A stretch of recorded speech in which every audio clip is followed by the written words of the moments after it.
नमस्कार दोस्तों। आज मेरे प्रिय कवि मंगलेश डबराल साहब की जयंती है। मैं उनकी एक कविता पढ़ना चाहता हूँ जिसका शीर्षक है गुलामी। इन दिनों कोई किसी को अपना दुख नहीं बताता। इन दिनों कोई किसी को अपना दुख नहीं बताता। हर कोई कुछ छिपाता हुआ दिखता है। दुख की छोटी सी कोठरी में कोई रहना नहीं चाहता। कोई अपने अकेलेपन में नहीं मिलना चाहता। लोग हर वक्त घिरे हुए रहते हैं लोगों से, अपनी सफलताओं से, ताकत से, पैसे से, अपने सुरक्षा दलों से। कुछ भी पूछने पर तुरंत हंसते हैं, जिसे इन दिनों के आम चलन में प्रसन्नता माना जाता है। उदासी का पुराना कबाड़ पिछवाड़े फेंक दिया गया है। उसका ज़माना ख़त्म हुआ।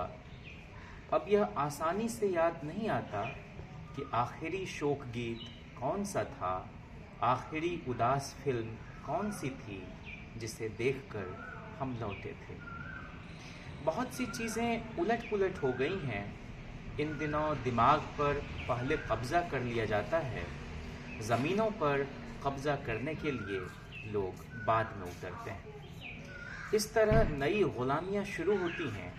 तरह तरह की सस्ती और महंगी, चमकदार, रंग बिरंगी। कई बार वे खाने पीने की चीज़ से ही शुरू हो जाती हैं और हम सिर्फ एक स्वाद के बारे में बात करते रहते हैं। कोई चलते चलते हाथ में एक आश्वासन थमा जाता है जिस पर लिखा होता है मेड इन अमेरिका। नए गुलाम इतने मज़े में दिखते हैं कि उन्हें किसी दुख के बारे में बताना कठिन लगता है। और वे संघर्ष जिनके बारे में सोचा गया था कि खत्म हो चुके हैं, फिर से वहीं चले आते हैं जहां शुरू हुए थे। वह सब जिसे बेहतर हो चुका मान लिया गया था, पहले से खराब दिखता है। और यह भी तय है कि इस बार लड़ना ज़्यादा कठिन है, क्योंकि ज़्यादातर लोग अपने को जीता हुआ मानते हैं और हंसते हैं। हर बार कुछ छिपाते हुए दिखाई देते हैं। कोई हादसा है जिसे बार बार अनदेखा किया जाता है, उसकी एक बची हुई चीख जो हमेशा अनसुनी छोड़ दी जाती है। शुक्रिया।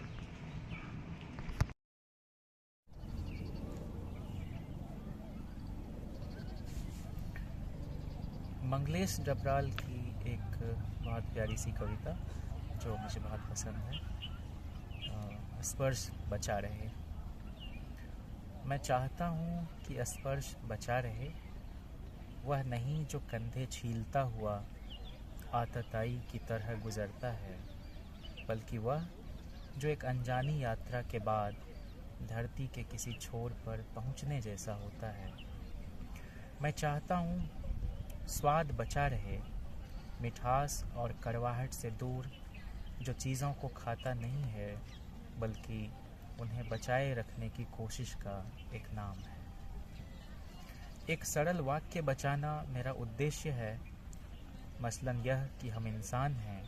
मैं चाहता हूँ इस वाक्य की सच्चाई बची रहे। सड़क पर जो नारा सुनाई दे रहा है वह बचा रहे अपने अर्थ के साथ। मैं चाहता हूँ निराशा बची रहे, जो फिर से एक उम्मीद पैदा करती है अपने लिए। शब्द बचे रहें जो चिड़ियों की तरह कभी पकड़ में नहीं आते। प्रेम में बचकानापन बचा रहे, कवियों में बची रहे थोड़ी लज्जा। शुक्रिया। एक कविता। ज़ोरों से नहीं बल्कि बार बार कहता था मैं अपनी बात, उसकी पूरी दुर्बलता के साथ। किसी उम्मीद में बतलाता था निराशाएं, विश्वास व्यक्त करता था बगैर आत्मविश्वास। लिखता और काटता जाता था यह वाक्य कि चीज़ें अपने सबसे बुरे दौर से गुजर रही हैं। बिखरे कागज़ संभालता था, धूल पोंछता था, उलटता पलटता था कुछ क्रियाओं को, मसलन ऐसा हुआ होता रहा, होना चाहिए था, हो सकता था, होता तो क्या होता, बार बार मैं कहता था। धन्यवाद।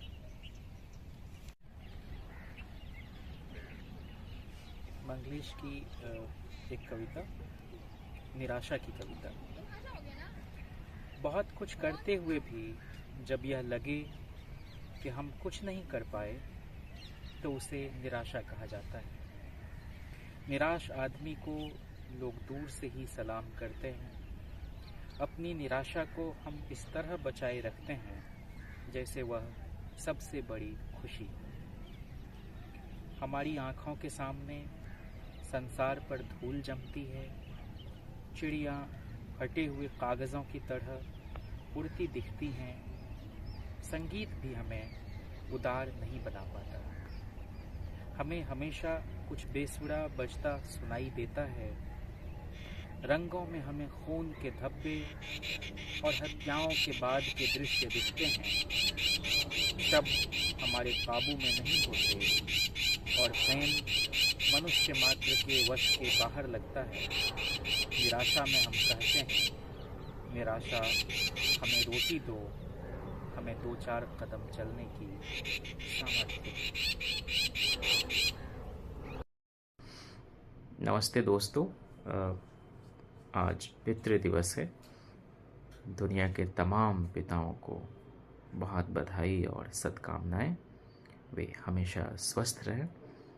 मैं अपने दिल के बेहद करीब एक कविता मंगलेश डबराल की, जिसका उन्वान है पिता की तस्वीर, वो पढ़ना चाहता हूँ। पिता की छोटी छोटी बहुत सी तस्वीरें पूरे घर में बिखरी हैं।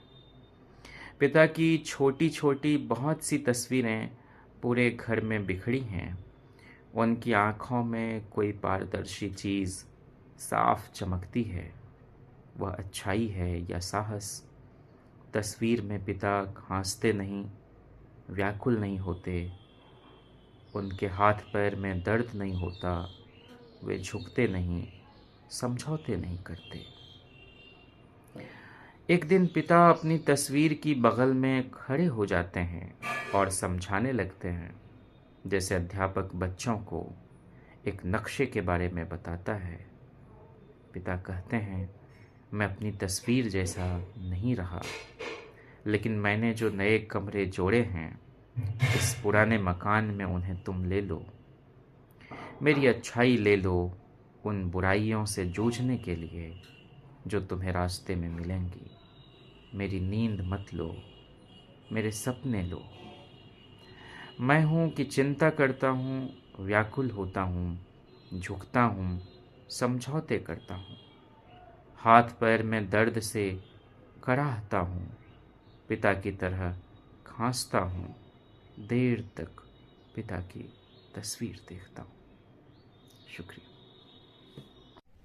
मंगलेश डबराल की एक बहुत ही प्यारी कविता, पुनर्रचनाएं, जो वे अक्सर कहते हैं कि पहाड़ों में उत्तराखंड की और वहाँ का जो लोक जीवन है उससे निकलकर जो कुछ संगीत में लोकगीत वगैरह में उन्हें मिला, उन्होंने पाया उसको, तो उसी की पृष्ठभूमि में यह कविता है। हालांकि वे कहते हैं कि वो उनका अनुवाद नहीं है, पुनर्रचना है।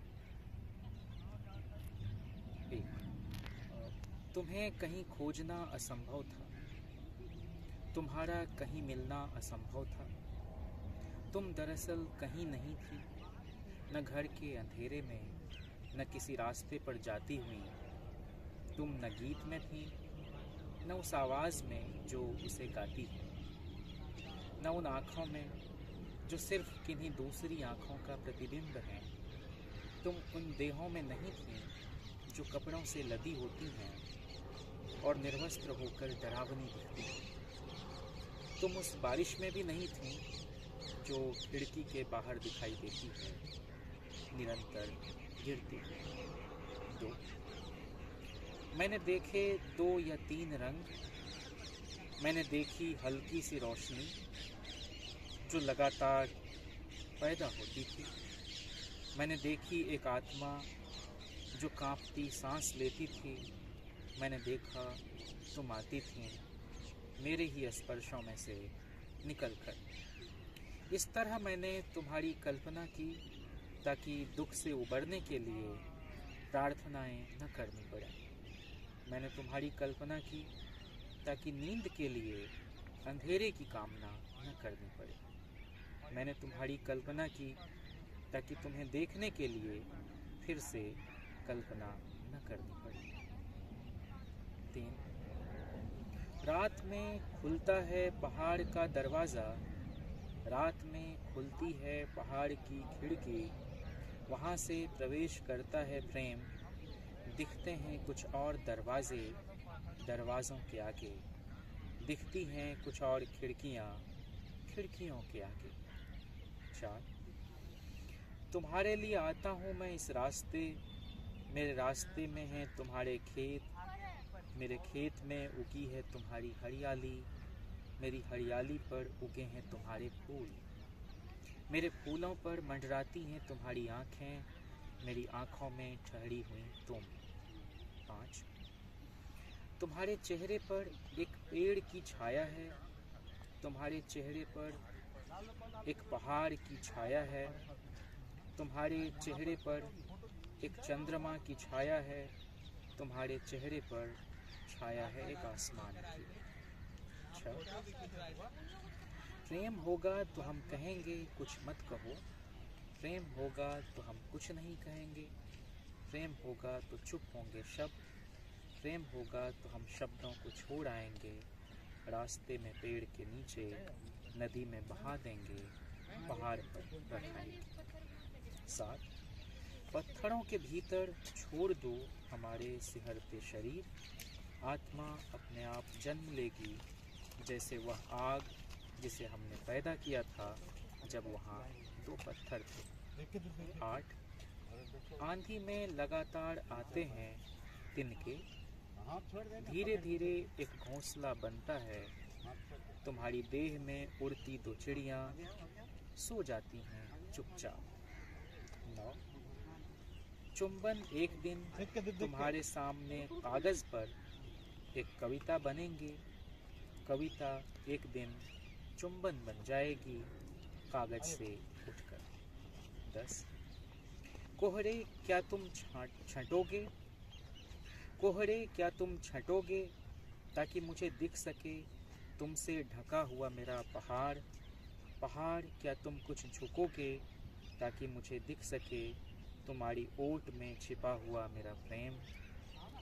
11 रात रात रात किसी किनारे से नदी के बहने की आवाज़ आती है, अकेला मैं उठता हूँ, एक गिलास पानी पीकर सो जाता हूँ। 12 मैं सोचता रहा और दूर चला आया, मैं दूर चला आया और सोचता रहा, तुम सोचती रहीं और दूर चली गईं, तुम दूर चली गईं और सोचती रहीं, इस तरह हमने दूरियां तय की। 13 जब बर्फ गिरेगी और सन्नाटा होगा हम कहेंगे यह प्रेम है, जब बर्फ पिघलनी शुरू होगी जंगल में हम कहेंगे इतनी ही थी इसकी उम्र।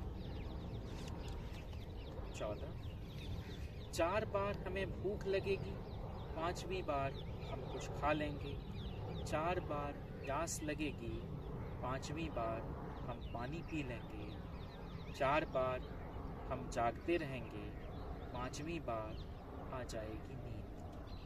15 आधा पहाड़ दौड़ाता है, आधा दौड़ाता है हमारा बोझ, आधा प्रेम दौड़ाता है, आधा दौड़ाता है सपना, दौड़ते हैं हम।